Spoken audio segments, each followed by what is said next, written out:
dun, dun, dun, dun, dun, dun, dun, dun, dun.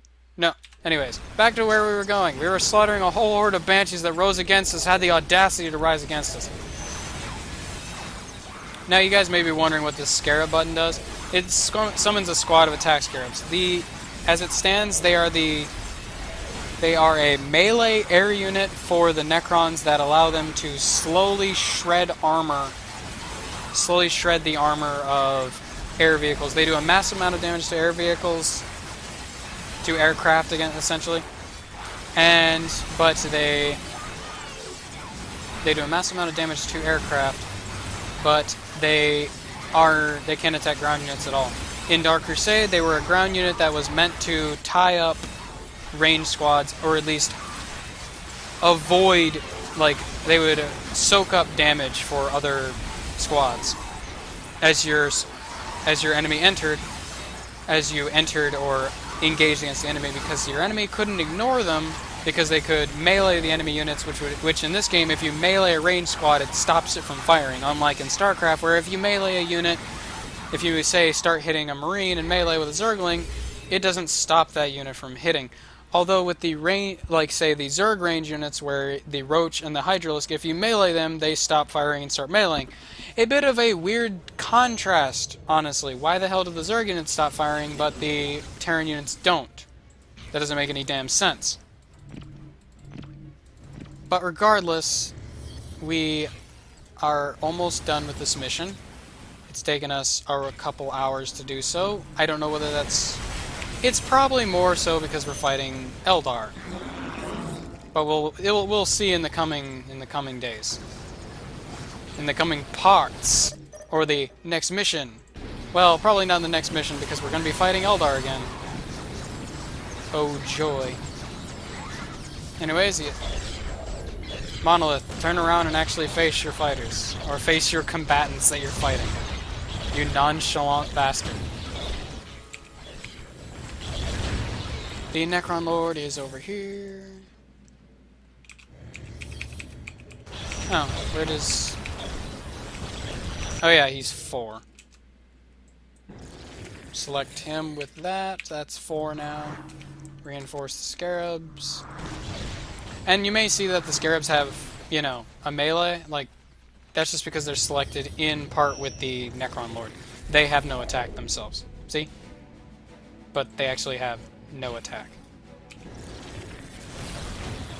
Now, I see the Necrons are fleeing... I see the Banshees are fleeing off to another area. This most likely means that this is not their final form. Well, I mean, more their final base. Pardon the reference, but I just had to.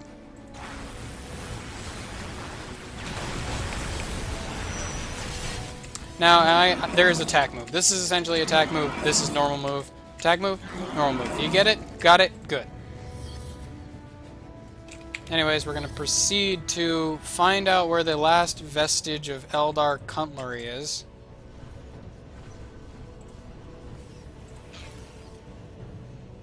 Hopefully, soon.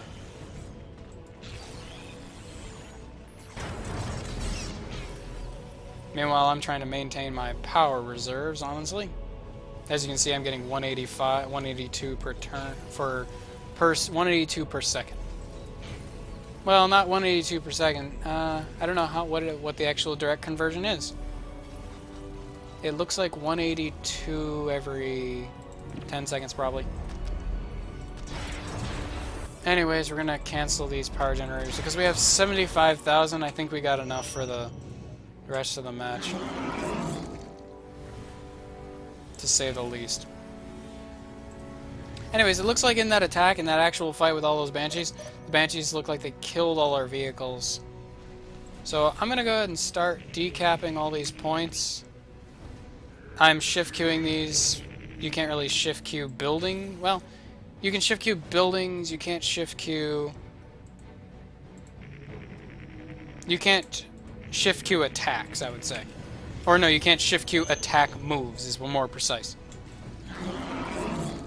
I am curious of where the enemy really is, because as you can see, we have the entire map capped. So what I'm going to actually... No, I can't build wraiths. So I'll take this time to explain what Lord Destroyers are once I get them out.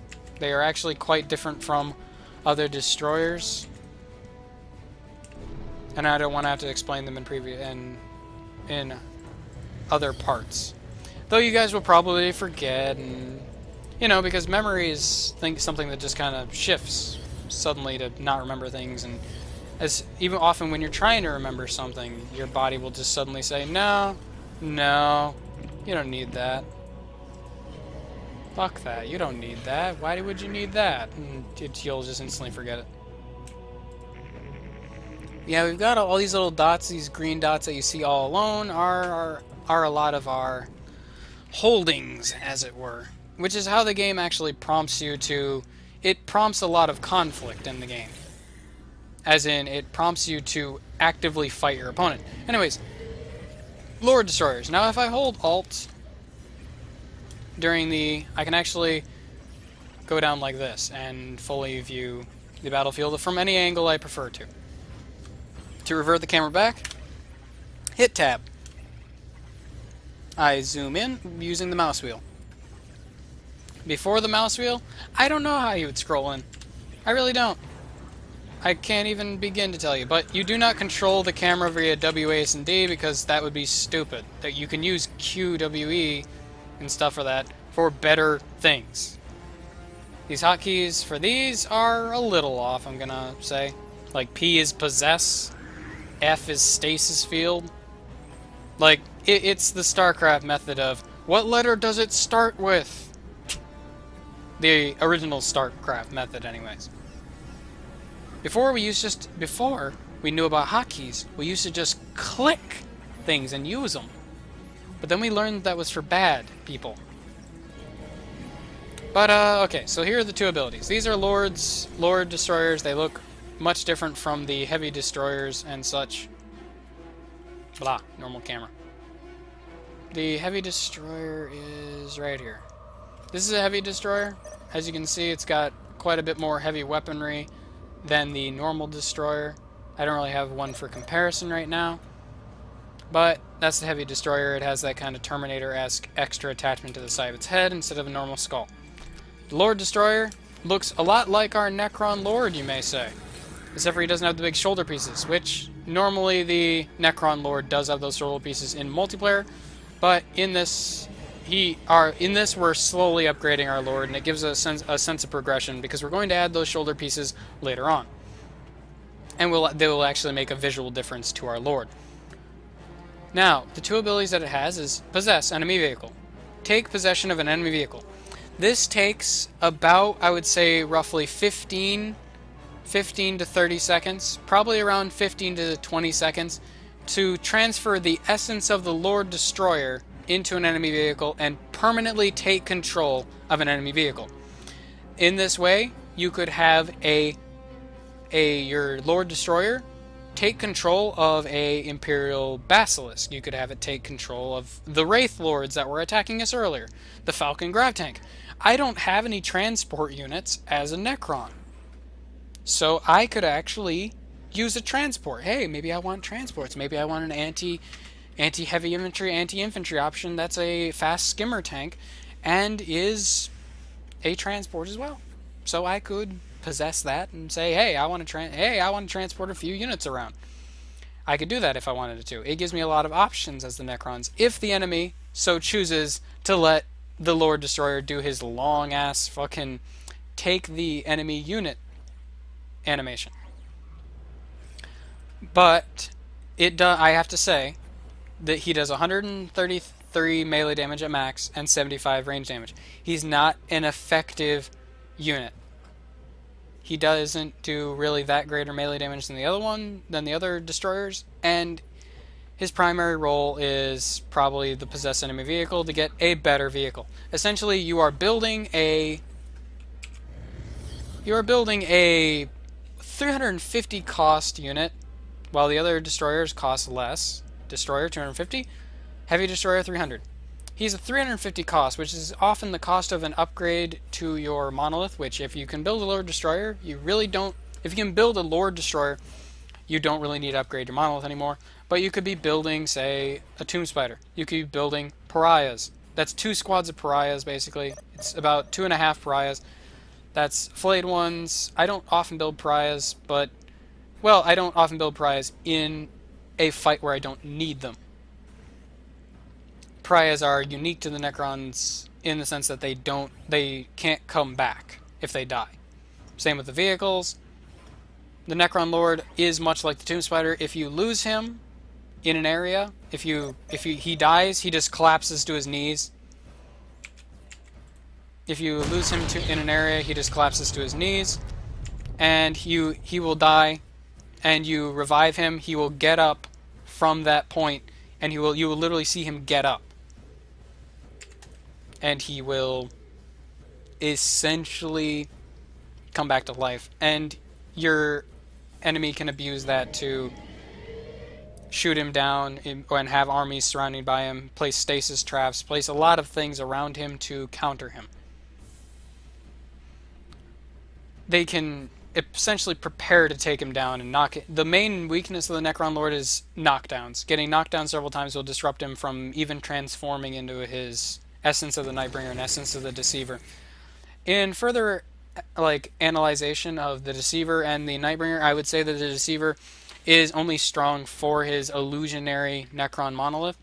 The Nightbringer, I would say, is far more reliable for damage.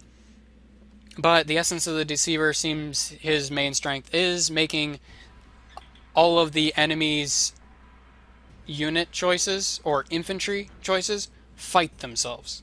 As their infantry choices will start to infight and even attack like enemy vehicles, enemy infantry, enemy anything that isn't your units. They will essentially turn to your side for the moment and start fighting each other and the enemy vehicles.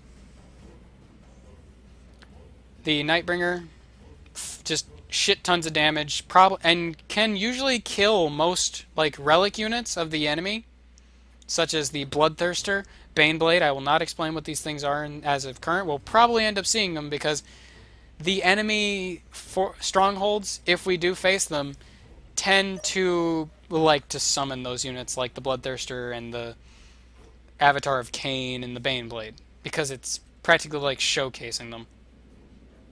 Like the new fucking sedan at a car show. I don't know if car shows show sedans. I've never been to it. Well, I've been to a car show. I've been to a motorcycle show. I've been to a NASCAR show. NASCAR is really boring, by the way. I don't care if you care about that. NASCAR sucks. Another left turn is not what I want to see. They're making a left turn. They're making a left turn. Come back in 30 minutes. You ain't gonna miss shit. Thank you for the obligatory reference that you usually do. Because, like I said, where some people are, their whole personality is that they're gay, your whole personality is an amalgamation of references. References and shitty jokes, yes. Well, shitty jokes are usually they're shitty because they're just someone else's joke that you put your label on. Sometimes I have my moments of brilliance, but they are few and far between. Well, you'd have more of those moments of brilliance if you actually developed your own jokes a lot more. Yeah, but that's hard.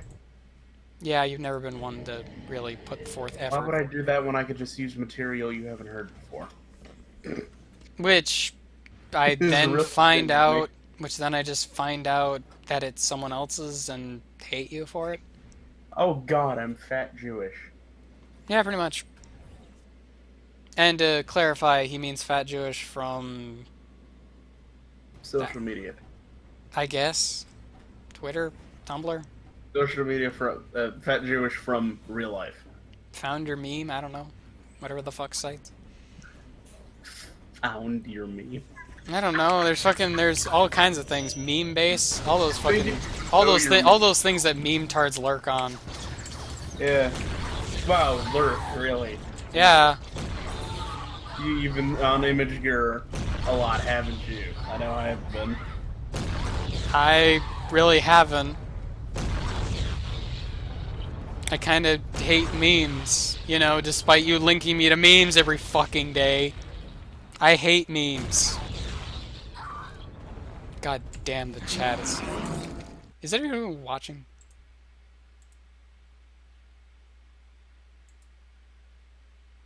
Twitch, please. Okay, yeah, they're fully seeing the destruction. I just watched that blast that hit those banshees again, and it was beautiful and sexy. We're a bunch of sexy bitches, yeah. Anyways, couldn't resist that reference, honestly. Because Austin Powers, man. Anyways, the other ability that the Lord Destroyers have is Stasis Field. Surround an enemy in a Stasis Field, freezing them in time, which, like I said, they can manipulate time, which is how the Chroma Natron, of which is the thing from the Forbidden Archive, that we can research on our Necron Lord, it's a ability that for a time will slow enemy units. But the lore behind it is it's actually slowing down the time around the Necron Lord, while the Necron Lord and all the units around it will move, like other Necron units will move through time normally. It slows down the time around the Necron Lord so that enemy units are moving in slow motion. Thus, haha, Necron units are slow, but haha, I've made you slower. You're slower than slow. But anyways, Stasis Field. Frozen units are immune to most attacks, but vehicles can be possessed, which is often the 1-2 combo. You Stasis Field the vehicle you want to possess, and then you possess it. And which honestly, if you start the possession, like as soon as you put it into stasis, you'll often possess the vehicle and gain control of a vehicle that's in stasis for about 15 seconds more. The Stasis Field lasts a long time. It lasts quite a long time. You can do it to your own units, I believe, too. Yeah, as you can see, I cannot move him. I can't even turn him around. I can't even attack with him. But he can be possessed, but I can't really possess him because you cannot take possession because that valid target was not selected. AKA, I can't possess a unit that I already own. But as you can see, it puts that green kind of shimmery effect on him. He can't be harmed by most weapons. I haven't actually seen a weapon that can harm them in that stasis field. But now I can move them around. Usually if you possess them, it doesn't take long enough that'll be done before the stasis field is up. But the stasis field will be up eventually, and then you'll have control of that possessed vehicle. Anyways, what we're going to do to eliminate the Eldar now, because I'm getting a bit ornery, is we're going to search every corner of the map. I don't know why the fuck we haven't found the enemy yet, but we have 5 Builder Scarabs to find the enemy, and we're going to find the enemy. I'm pretty sure there's like mods and shit for this game that people literally made because people hate playing Find the Webway. Let's see, on this map we have pretty much captured everything. So yeah, we have to skim around the map. Because one thing that I haven't told you is the Eldar Webway gates, they can be placed anywhere. And here's the thing, when you place a Webway gate, it creates a area around it that you can place anything you want. And then on top of that, the Eldar have an upgrade to their structures that allows them to slowly teleport out their structures to other places. So say you attack their home base, or you're heading over to attack their home base. If they have a webway any other place that is upgraded with what is called the relocation matrix, they can teleport their buildings away slowly. It takes a while, but there is a mission in Dawn of War Winter Assault where you specifically have to use that matrix to get away from orcs that have drastically better forces than you. Just checking how we're doing on time. We still got 10 minutes. But holy shit, do we have to kind of find these Eldar. What the hell? Why did...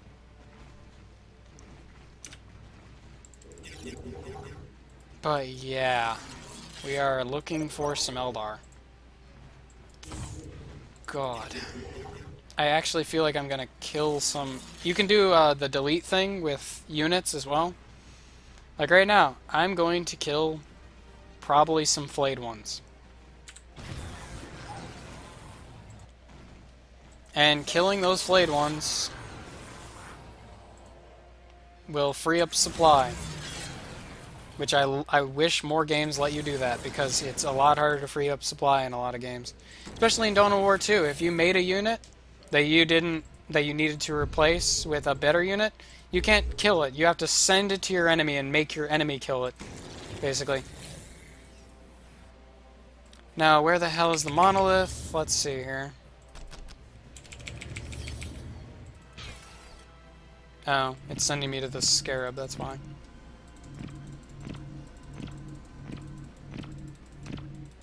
Sorry, just playing Mine Detector here, or Mine Sweeper.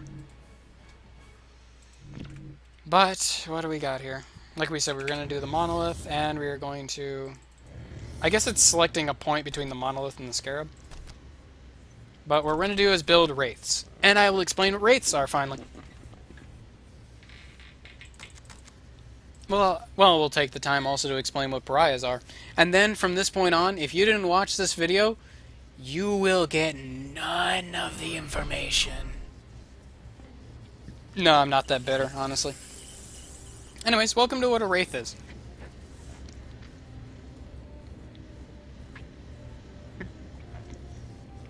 A high damage. It's a very high damage unit. Very fragile, however. It's only good against infantry. But, well, it's not only good against infantry. It, due to the upgrades that we have given it, it has defensive bonuses. We've given it, this is a fully upgraded wraith, so it has defensive bonuses. But they have the ability to, they're very fast, as you can see. The speed isn't indicated anywhere on the unit. Once again, I wish it did show kind of the speed, but they're just very fast units. They're not as fast as, say, a flying... I don't know if they're as fast as, say, a skimmer vehicle, but they're pretty fast. They only have a melee attack. They can't be upgraded to have a range attack. They have phase shift. Causes the wraith to shift out of the material universe, becoming invulnerable. Wraith is invulnerable while shifted, but can do no damage and cannot use abilities.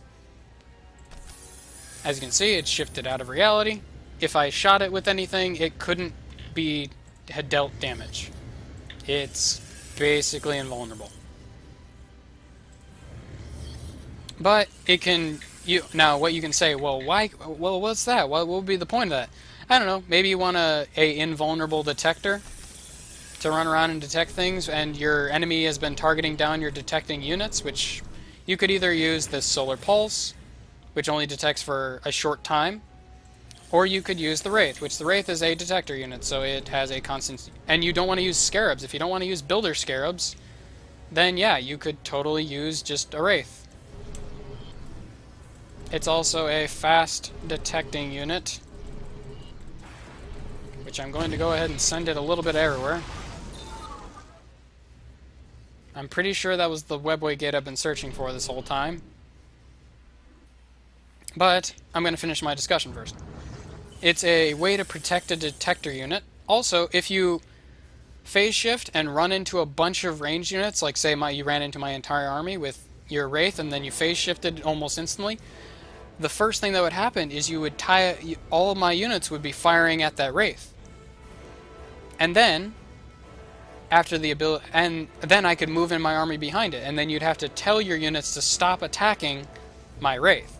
You'd have to tell them to fire at other things.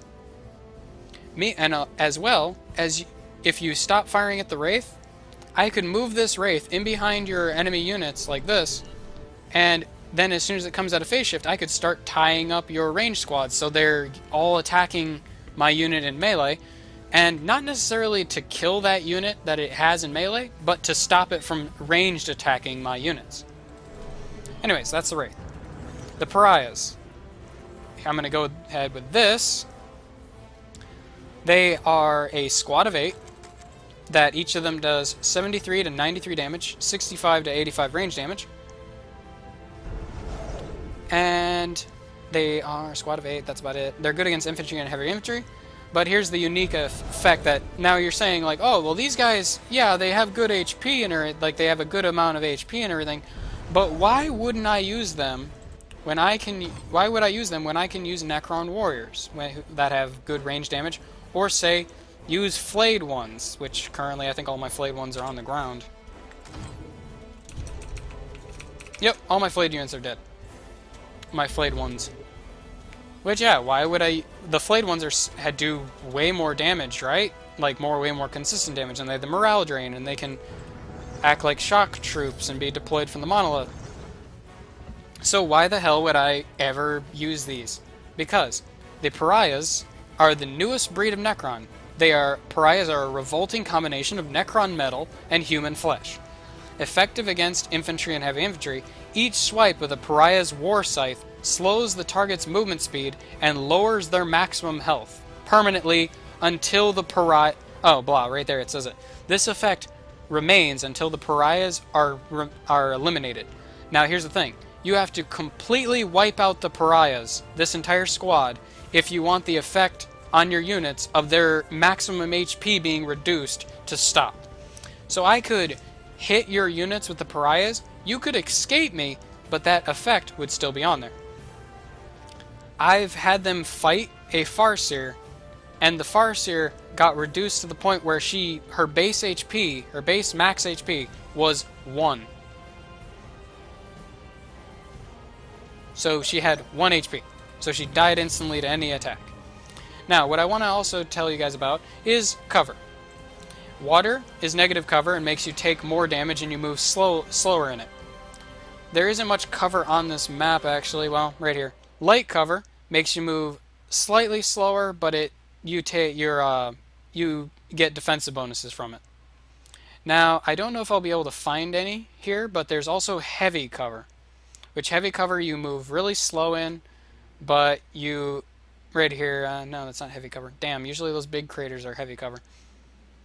But I believe it's like... Is there any heavy cover in this? I believe there's heavy cover. But yeah, heavy cover in... You move really slow in, and you have double the defensive bonuses. Meanwhile, negative cover, like water, usually it's just water. Negative cover is usually water. And it makes you move slower, but you take more damage in it from range fire. This is all applicative to range fire. If you stand in light cover, and you're fighting in melee with, say, orcs or any unit in melee, you're not going to take reduced damage because that'd be dumb. But anyways, another thing I'd like to tell you about is deep striking. This is some units, like the flayed ones. Powerful melee warriors, heavy infantry, these grotesque warriors drape themselves in the skin of their victims in a horrid parody of the living. They radiate fear and revulsion and are a steady drain of morale on nearby enemy units. Effective against units of infantry and heavy infantry. They may resurrect, they may reassemble themselves once destroyed, but what it doesn't tell you is that when you build them, look at I built flayed ones, right? Where the hell are they? I wanted my flayed ones. I am fucking ripped off. What is this shit? Well, as you can see, they're in this queue down here. What is this queue? This is a squad hold, I didn't even know it was called a squad hold, but it's a squad hold apparently. But where you'll usually, if you have a transport vehicle, you'll usually see units like this, but not quite as spaced out. But what this is when it's referring to an HQ or a building when it has a squad hold, is I've never seen it be called a squad hold, so probably in a vehicle it's not called a squad hold. But summon units. 1 of 5. I can hold 5 units and 5 squads in here? What the hell? Maybe I can... No, I can't use pariahs. I can't put them in the monolith. What the hell? I can't put units in here. But it just said I could put units in here. Here's the case. You can only put flayed ones in there. And every race kind of has a deep striking method of sorts, except for the Tau, Sisters of Battle. Quite a few races. Dark Eldar don't have a deep strike. It's called deep striking because Space Marines have deep striking. At least that's how I'm referring to it, because the Space Marines have deep striking. Because Space Marines have an orbital relay that they can put any unit in practically, except for assault marines, and they can drop it down via drop pod. And they'll slam it to the ground and deploy the unit. Now, look, I deployed the squad. Huh, I can do that, and here's the thing, I can do that anywhere I can see. I can't do that without vision. But hey, this is a squad that hasn't been filled out. Well, here's the thing, and this is what I recommend you do when you actually play Necrons, or use any drop squad for that matter. Even, like, Chaos, anything. Really, because it's really stupid a lot of the time. If you deploy units, like, unless you desperately need the unit right then and there, if you want to build flayed ones because you need flayed ones in a fight, and you can't wait, you absolutely need something to tie up a squad. If you didn't bother to fill out the flayed one squad, and you need the thing, go ahead and deploy it. Tie up that range squad. At least make them focus fire on the range squad. You know, do that. But I suggest filling out the squad like this, and then re-putting them inside. Now there's a short cooldown when you re-put a unit inside, just so you couldn't keep on putting it in, redeploy, putting it in, redeploy, putting it in, redeploy. But as you can see, if I can either click the unit itself. If you click this, it will automatically do left to right, whichever one's closer. But it's, there you go. And look, it's the entire squad. So yeah. Anyways, let's wipe out a fucking webway gate, shall we? And yeah, all of this was probably to hunt down that web. Yep, there it is. You annihilated the enemy. That one fucking webway gate. That is why people hate fighting Eldar in general, for one. And people hate fighting Eldar in the campaign most of all. Because in multiplayer, the most commonly played victory condition, there's several victory conditions, take and hold, where you take that orange point that you may have saw on the map, you take that orange point, and you hold that for about 6 minutes. And the game will tell you over and over, at consistent points, it will tell you 5 minutes until take and hold victory. 3 minutes until take and hold victory. 2 minutes until take and hold victory. And it tries to remind you to say, hey dummy, that guy's gonna win unless you decap that point. Which, yeah, that is a thing. When you capture a point, when you go to capture a point, you can actually just take down the enemy person's flag, then pull your unit away, and it will leave the point uncapped. You can proceed to capture it afterwards, but so can your opponent. Your opponent can always proceed to capture a point, but if your flag is up there first, he has to take it down, then put his up. If they have a listening post on it, you got to kill the listening post and then put your flag up, essentially. Well, no, even then, you have to kill the listening post, take his flag down, put your flag up. Now, this is the victory screen. This will change based on whether you won or lost. As you can see, it's telling me what I earned globally. It's telling me the details of it that we could see from taking the territory earlier, or selecting the territory to attack earlier. And this is what I'm really talking about when it's talking about war gear. This is what our Necron Lord will look like when we have him fully kitted out in every type of gear possible that we can. This whole war gear thing is not part of multiplayer at all, so there's no reason to bitch about the war gear, because war gear is single player campaign only. In a way, it makes your commander pretty damn broken, but power fantasy, you know, everybody has their own little thing. And plus, it gives you a nice sense of progression and a personalization as you make choices to what you're actually going to choose first. But by the end of it, if you do fulfill all these challenges, as I like to call them, you will eventually have all of the war gear. But you probably will have wiped out every other race except for one when you do have all the war gear. And I'm probably saying war gear. I'm not saying war gear because I'm basically trying to talk too fast, and you know, it's how it is. Humans. Pathetic, squishy beings. Anyways, we got two war gear points here. to award to ourselves. For a 3-to-1 kill ratio, that is when you kill you have a 3-to-1 kill ratio. It's pretty much self-explanatory. The all-important kill-death ratio for you Call of Duty players, or Halo, or any or even for Dota, for people that like that. I don't know. I like getting 30 kills and 2 deaths. But the problem is you get like 15 kills and then you die and you give the enemy like 1,000 gold and then you sit there and feel like all you did there to get your advantage was thrown away. Because comeback gold. I hate comeback gold. If you do well in the first part of the game and you absolutely dominate your enemy, they should not be able to come back. But then again, I've had my own points where I've won a game because of comeback gold, so I guess I have to kind of shut the fuck up. I appreciate comebacks, but only when it's not my enemy coming back against me. I want to win. Which, as I explained to my dad, there's casuals and competitives. If you are casual, you play single-player games mostly, and you compete against the AI. Maybe you don't even care about winning. You're just there to have fun. That sort of thing. If you're competitive, you're more seeking to win. You don't only want to just play the game to have fun. You want to have fun winning.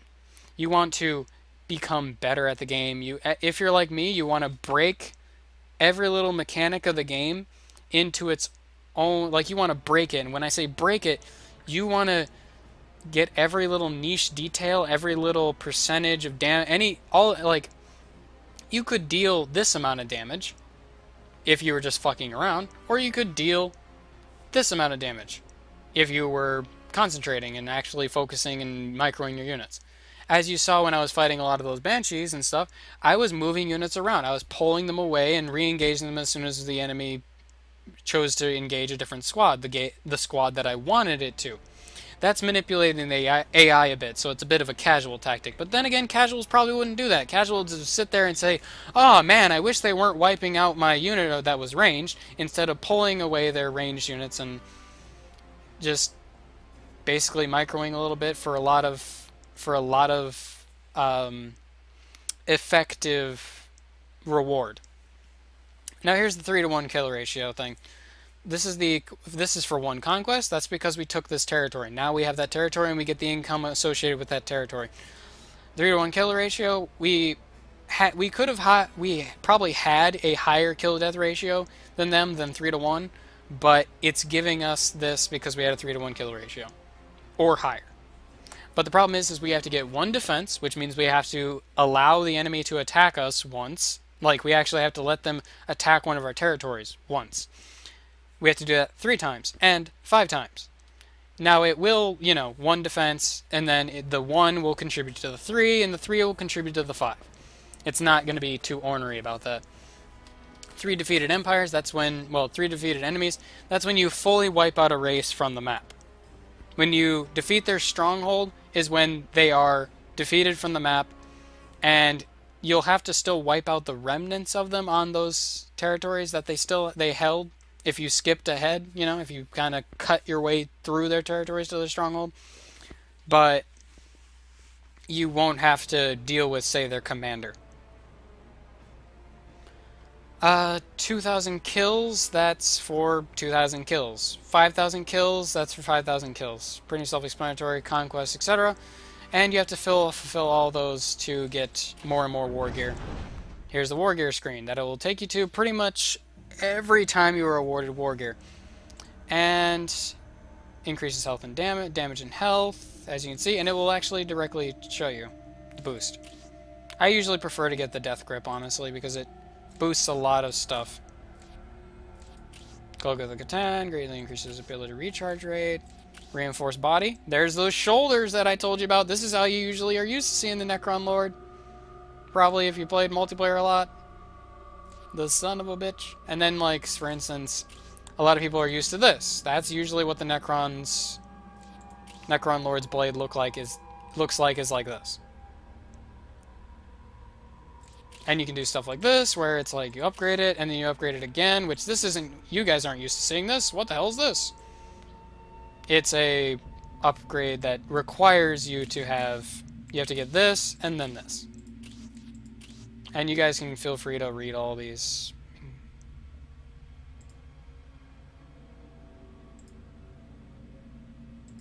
Just gonna kind of go through them all.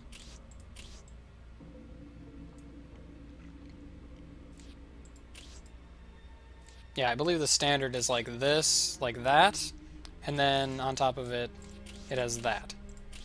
But then reinforced body, and yeah, you can't get the Gaze of Flame until you get the Death Mask. Oh yeah. So yeah, this is actually really useful here because it's a Death Mask, reveals infiltrated units and increases your health. But the Gaze of Flame, it saps morale from enemies around you. At least I believe that's what it does. I believe it takes... I remember it took away morale when I looked it up as a kid. Sapping the strength of those who look upon it. Yeah, I believe it basically makes us have the flayed one effect. It still makes us detect infiltrated units like that and increases health. But this is... I don't know if it increases our health further. We'll have to... Let's just see that right now. No, it doesn't. But it essentially puts a morale drain. I don't know if it has anything like the pariahs, where if we hit them, it takes away maximum health. But I remember it reducing morale a lot. We'll have to look that up. Gaze of Flame, Witchfire's Blaze. Well, let's look it up right now. This is running to 41 minutes, but that's fine. We're kind of covering a lot of effort. What the hell is this thing called? We'll look it up right now. Gaze of Flame. War Gear. What does it do? Please don't give me tabletop. Okay, it didn't. I got a Lexicanum link. Yeah, that's the tabletop info. I don't need that. Relic. Multiplying the maximum speed of 0.66 reduces them to 66%. Let's see. As many of you might aware, standalone. Oh, this is stuff for Dawn of War 2. So no one actually knows what it does, but I'm going to go ahead and confirm that it reduces morale. I'll examine further to see if it does any more, but till then, we're not going to equip any war gear for right now. And you guys, prepare for the coming death of our enemy. Or we might have to defend on this because we're going to end our turn and all the other AI are going to be able to take their turn. And they probably are going to try to attack us because right there's their commander, that little blip. We're probably going to reinforce, but till then, we're going to save the game. Right here, live saving. Necrons, hard. And we'll leave it at that.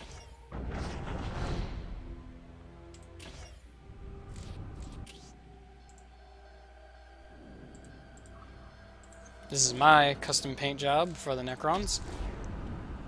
And I'll see you guys in the next video. Reaper God 36, signing off. You sons of bitches.